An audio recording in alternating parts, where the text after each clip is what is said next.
Hi everyone, I am Meenal and last class में हमने start किया था रीजनिंग का एक बहुत इंपॉर्टेंट टॉपिक जो कि जनरली बैंक एग्जाम में इनमें से क्वेश्चंस आते हैं, इनइक्वालिटी, जिसे हम हिंदी में कहते हैं असमानता। तो लास्ट क्लास में मैंने इसका बेसिक आप लोग को समझा दिया था। ठीक है, तो आज की क्लास में कुछ क्वेश्चन करेंगे। ठीक, ज़्यादा लंबा वीडियो नहीं है, आप लोग आसानी से देख सकते हो टाइम निकाल के।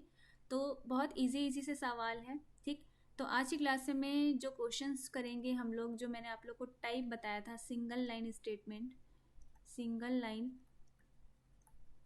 स्टेटमेंट। ठीक है, स्टेटमेंट के भी कई तरीके होते हैं। मतलब यहाँ पे देखो, इस वाले क्वेश्चन में सिंगल लाइन, एक ही लाइन में दे दिया गया है। ठीक है, जो भी इंफॉर्मेशन आपको देनी है। एक होता है सेकंड, सेकंड क्या होगा, डबल लाइन या फिर multiple line, multiple line statement. ठीक है, थर्ड कौन सा मैंने आपको बताया था, कोडिंग बेस्ड। ठीक है, कोड के फॉर्म में लिखा होगा। एंड फोर्थ क्या था, रिवर्स। ठीक है, एंड लास्ट फिलर्स। अब ये क्या था, कुछ कुछ डिटेल्स मैंने आप लोग को पहले ही क्लास में दे दिया था। तो आज की क्लास में इन दोनों में से कुछ क्वेश्चंस होंगे। ठीक है, तो ये वाला क्वेश्चन देख लेते हैं। सबसे पहला क्वेश्चन यहाँ पे आप देख लो कि स्टेटमेंट जो दिया गया है, P is less than Q and Q is less than और equal to R and R is equal to S। ये एक स्टेटमेंट आप लोग के सामने है। कंक्लूजन 2 है। ठीक है, और इस तरीके से 5 ऑप्शन आप लोग के पास रहेंगे। तो सबसे पहले हम चेक कर लेते हैं कंक्लूजन फर्स्ट।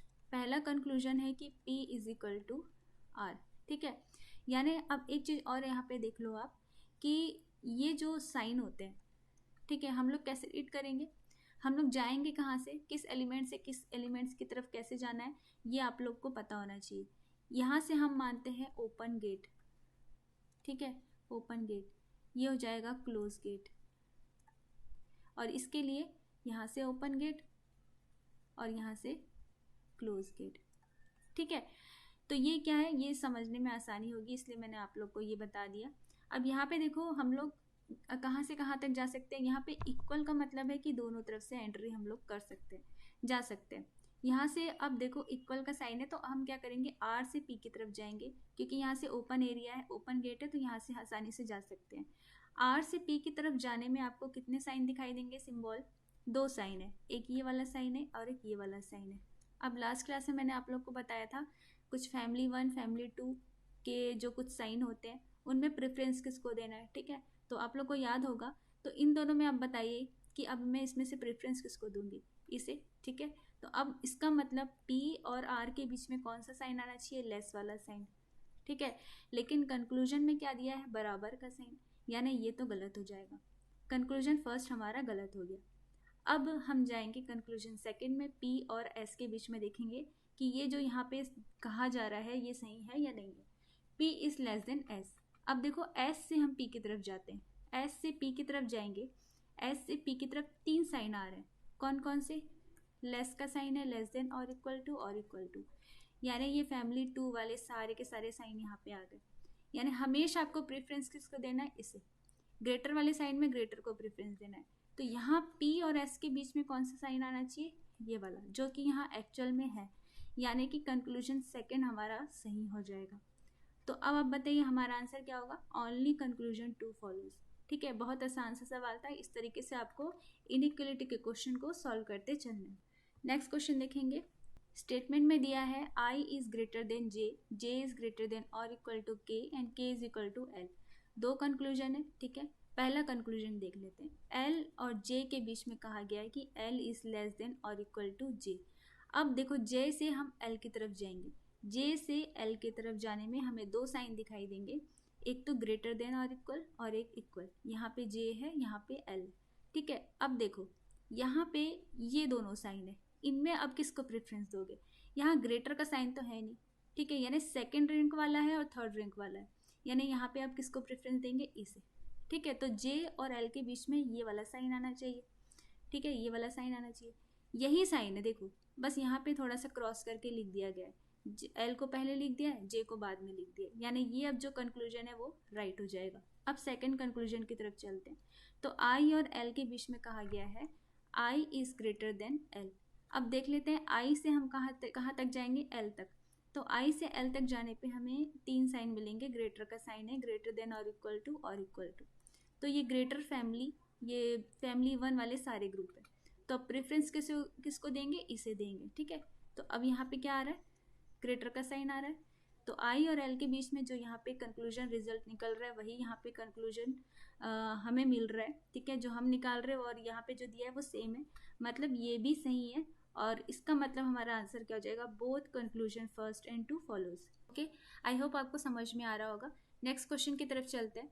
अब इसमें देखो स्टेटमेंट 2 दिया गया है। ठीक है, 2 स्टेटमेंट है, तो इन दोनों को आपको कंबाइन करना है। तो कंबाइन करने से क्या होगा, टाइम ज़्यादा लगेगा। तो आप सबसे पहले देख लो कंक्लूजन में किसके किसके बीच में ये हमें बताना है कि रिलेशन सही है या नहीं है। ठीक है, कंक्लूजन में देख लो, सबसे पहला कंक्लूजन है एल और एम के बीच में पूछ रहा है। ठीक है, तो अब देख लो एल और एम के बीच में कौन सा ऐसा लेटर है या कौन सा एलिमेंट है जो कॉमन है। ठीक है, तो एल फर्स्ट वाले में देखो, फर्स्ट वाले में एम है और सेकेंड वाले में एल है, और फर्स्ट स्टेटमेंट और सेकेंड स्टेटमेंट में ओ कॉमन है, तो हम ओ को ही लेके चलेंगे। ठीक है, तो जब आप ओ को लेके चलोगे तो ओ और एम के बीच में क्या साइन आ जाएगा, देखो ओ और एम के बीच में ये एक ही साइन आ रहा है, कॉमन साइन है। तो इसे हम ऐसे लिख सकते हैं, एम इज लेस देन और इक्वल टू ओ। ओ नीचे वाले स्टेटमेंट में भी है, सेकेंड वाले स्टेटमेंट में भी है। तो ओ यहाँ पे O is less than equal to L है, तो ओ क्या हो जाएगा, हम इसे इस तरीके से लिख सकते हैं। तो ये हमारे एक सिंगल लाइन स्टेटमेंट हो गया। अब यहाँ से हम एल और एम के बीच में निकाल सकते हैं रिलेशन।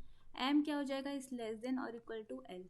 ठीक है, अब यहाँ पे क्या दिया हुआ है, यहाँ पे भी वही दिया है, यानी यहाँ जो कंक्लूजन है वो राइट हो जाएगा। अब सेकंड में देख लो, ओ और एम के बीच में दिया है, तो यहाँ हमें दोबारा अब क्या करना, हमें दोबारा इस तरीके से स्टेटमेंट को फॉर्म नहीं करना पड़ेगा सिंगल लाइन में, क्योंकि ऑलरेडी हमने यहाँ पे कर लिया। तो यहाँ से हम देख के बता सकते हैं कि ओ बड़ा है और बराबर है, या तो बड़ा है या बराबर है किसके, एम के। तो ये भी सही हो जाएगा।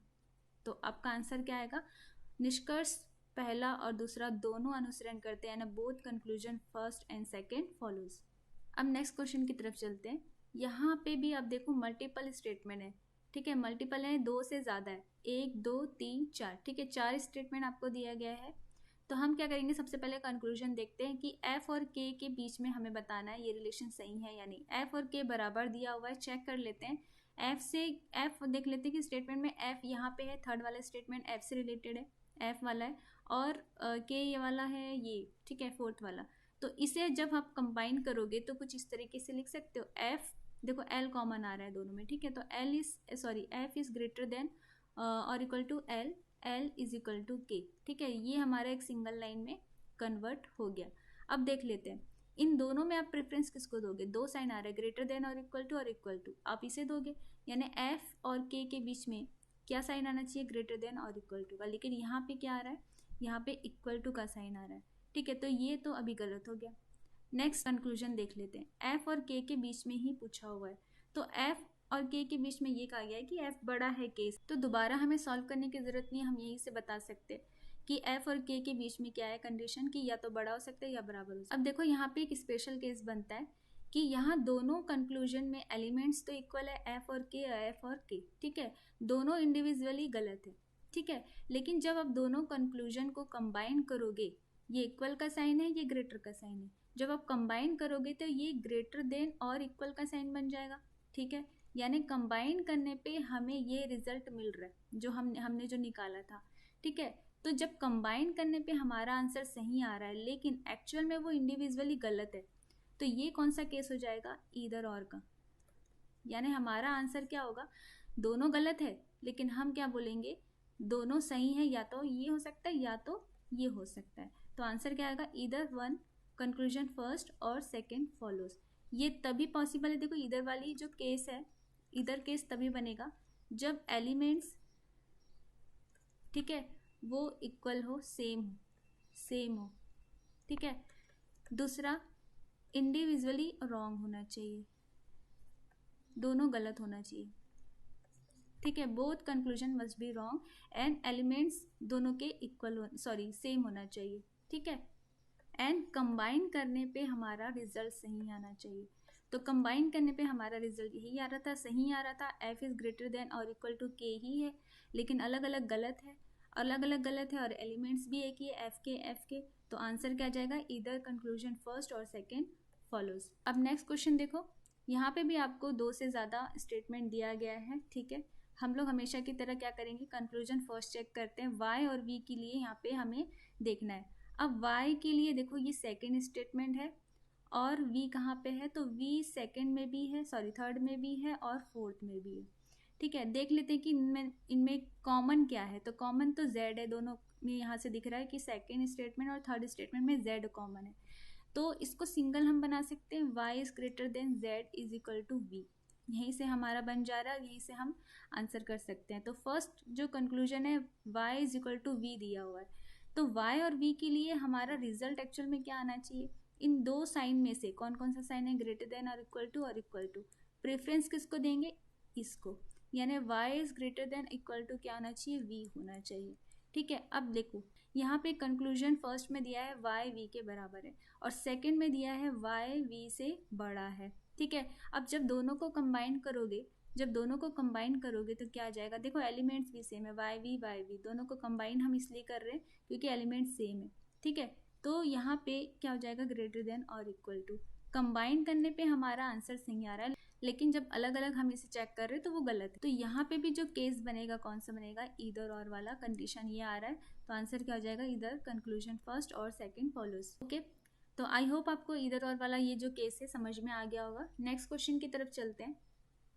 तब इस क्वेश्चन में देखो सिंगल लाइन स्टेटमेंट है, ठीक है। तो सबसे पहले हम करेंगे चेक कंक्लूजन फर्स्ट, एफ और बी के बीच में हमें देखना है।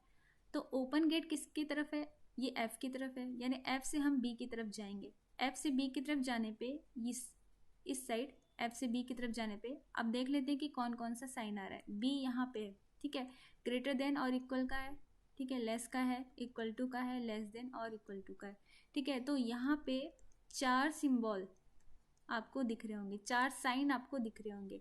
अब 4 साइन में आप देखो, ये जो 3 साइन है वो एक ही डायरेक्शन में और एक साइन है वो एकदम अपोजिट डायरेक्शन में।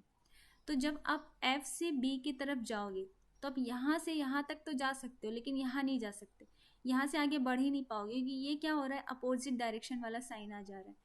यहाँ से जो रास्ता है वो बंद हो जाएगा, क्लोज हो जाएगा, यहाँ ब्रेक हो जाएगा, एक तरीके से आप बोल सकते हो, ठीक है। क्यों, क्योंकि 2 अपोजिट डायरेक्शन यहाँ पे कोई भी रिलेशन बन ही नहीं सकता, एस्टेब्लाइज नहीं हो सकता है, ठीक है। पहले ही मैंने बताया अपोजिट डायरेक्शन वाले साइन में आप कुछ भी कांड से वाली सिचुएशन आ जाती है ना, कुछ आप बोल ही नहीं सकते हो, ठीक है, कोई रिजल्ट नहीं निकल सकता, ठीक है। तो यहाँ ये जो है डाउटफुल सिचुएशन बन रही है, डाउटफुल केस है, ठीक है। तो अब एफ और बी के बीच में क्या साइन होना चाहिए, हम कुछ भी गारंटी से कह नहीं सकते हैं, तो इसे हम गलत ही मान के चलेंगे। अब सेकंड वाला कंक्लूजन देख लो, बी से डी की तरफ जाना है, चलो बी से डी की तरफ जा रहे हैं, तो यहाँ भी देखो बी और डी के बीच में 2 जो सिंबल आ रहे हैं दोनों अपोजिट डायरेक्शन में, तो यहाँ पे भी एक तरीके से कोई भी रिलेशनशिप नहीं बन सकता है, कांड से वाली सिचुएशन है, डाउटफुल सिचुएशन है। तो बी और डी के जब बीच में कोई हम कह ही नहीं सकते कि कौन सा साइन आ रहा है, तो ये गलत मान के चलेंगे, दोनों ही गलत मान के चल रहे हैं, यानी यहाँ पे आंसर क्या हो जाएगा, नीदर कंक्लूजन फर्स्ट और नॉर सेकेंड फॉलोज। तो स्टूडेंट्स ये थे कुछ बेसिक 6 क्वेश्चन, आई होप आप समझ गए होंगे। तो नेक्स्ट क्लास में नेक्स्ट पार्ट में कुछ और हम क्वेश्चंस करेंगे। तो वीडियो अच्छा लगा तो लाइक करें और सब्सक्राइब नहीं किया है तो जल्दी से सब्सक्राइब कर ले। Keep watching, thank you so much.